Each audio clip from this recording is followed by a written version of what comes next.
My presentation will be giving a general overview of the impacts of general weather related, how they're impacting sustainable development goals, and passing through the role and benefits of Earth observation data in the agriculture and climate sectors, concluding then with our associations and of course E-Shape projects, and how this project promotes Earth observation capabilities at European level.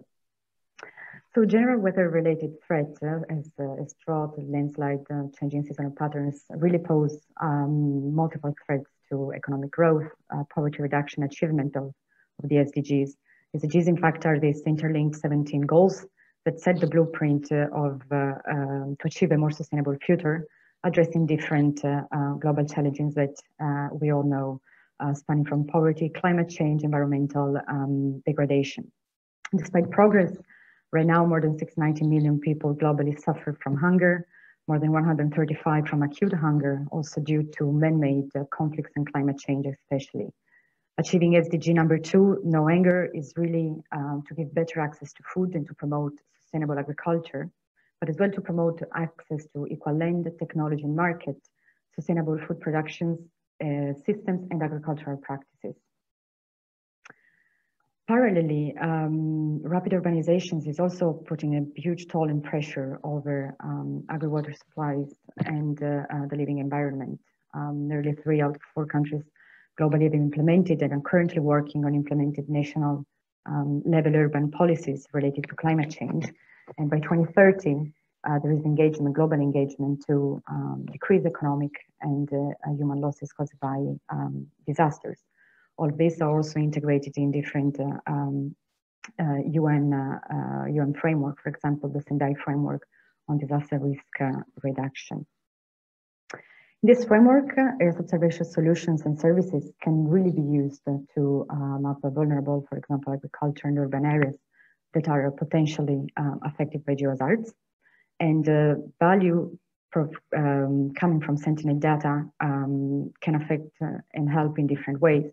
Early warning solutions, monitoring control, efficient management resources, for example, in smart farming and in agriculture with risk mitigation products or assessing geohazards vulnerability. It's an example of the, yes, it's an example of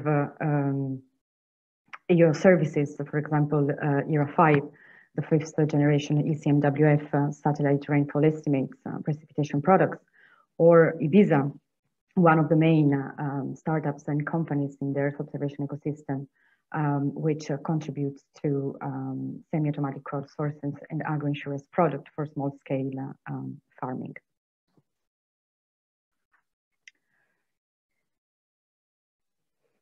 Copernicus Sentinel data play an important role in bringing benefits to agriculture.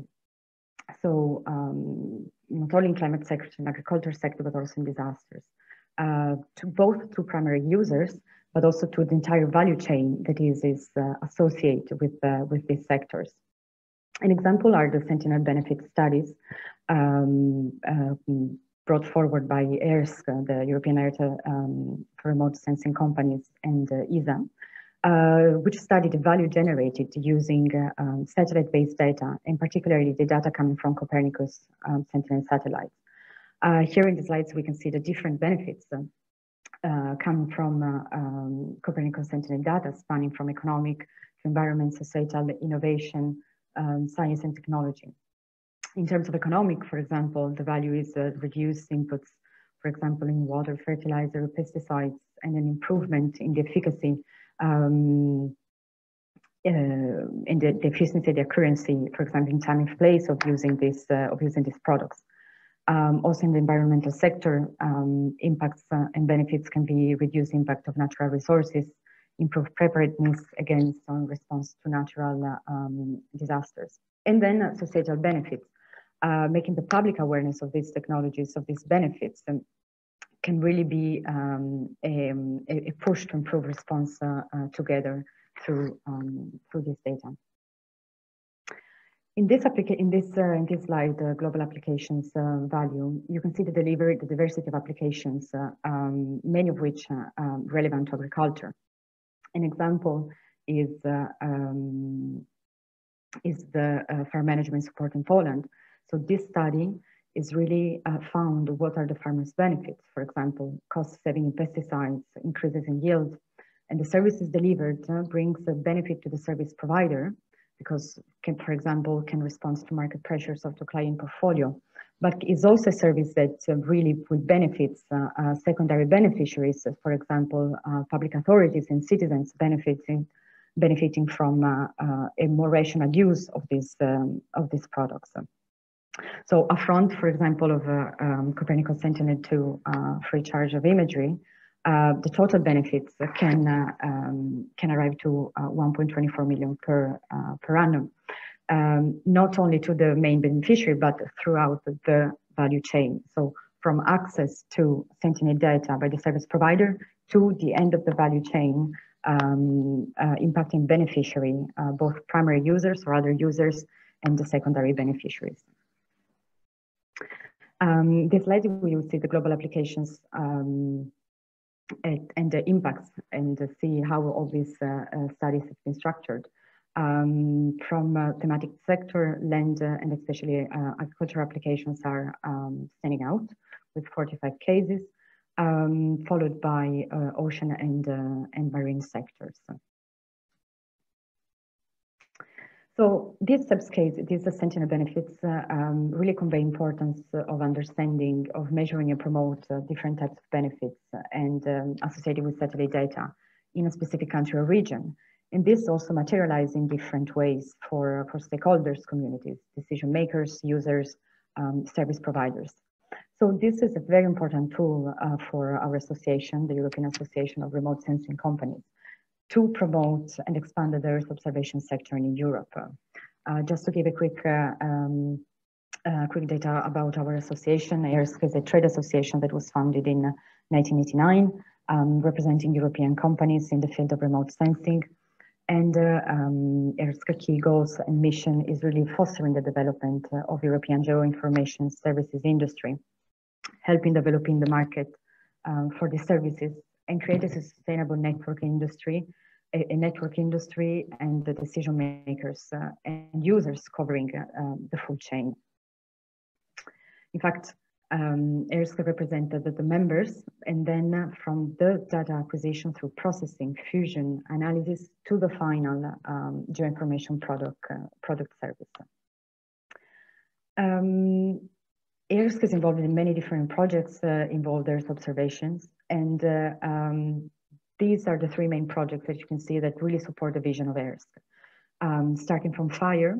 A FIRE project is a project about identification of the users' needs, helped by Project PARSEC, which help entrepreneurs bring new products into the market to help this identified users' needs. And then is coupled by eShape project that are now already kindly introduced before, that is really about the sustainability and the uptake of these products into the market in a long-term future. Tools as well, and web tools that can actually that have been proven very helpful as well to facilitating the users providers interactions are YOMOL and YoPages, two web tools developed by EARSC. The first one, YOMOL, really it's about the promotion and the sale online of service of Earth observations, where the audience can customer experience, to be more precise, can really compare services and contact companies. While YoPages as well, it's a platform for potential customers to find suppliers, and it's very much more directed to customers knowledgeable on Earth observation. So this is to conclude with eShape project. In fact, eShape, as Annalisa said before, is about sustainability of these products and about the applications in the long-term future. eShape really allows Europe to establish itself as a global force in Earth observations exactly leveraging Copernicus and those assets already provided in the geo context. eShape is really about developing operational services with and for the users, and really addressing geosocietal areas and main priorities, exactly as sustainable development goals, Paris Climate Agenda, Paris Agreement, and the Sendai framework. eShape is really an opportunity to expand because it really is about the development of operational EU services, promote about the user uptake at national and international level of this project and of this pilot. Here I make reference again to the 7 thematic areas, of which 2 are disasters and agriculture that will be presented later, and to enable this long-term sustainability of these product services into the Earth observation market. In fact, a lot of these services and these products are very useful to the audience, for example, and our role, our eShape role, both of EARSC and EARSC, as we are partners, is really to reach out to audience and to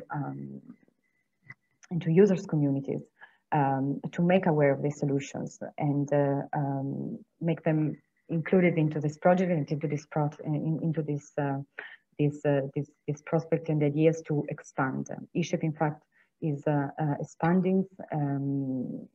It was born, let's say, with 27 pilots, but the idea is that this project is alive, so it will expand really to integrate more pilots as well in order to contribute to the Eurogeo ecosystem.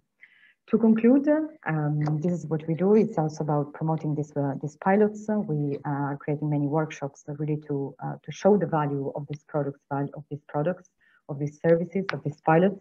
And already until the end of October, we have many in cooperation with Annalise as well and EARSC. So if you have any questions about this, about the presentation in general, of course, I will be available for further questions.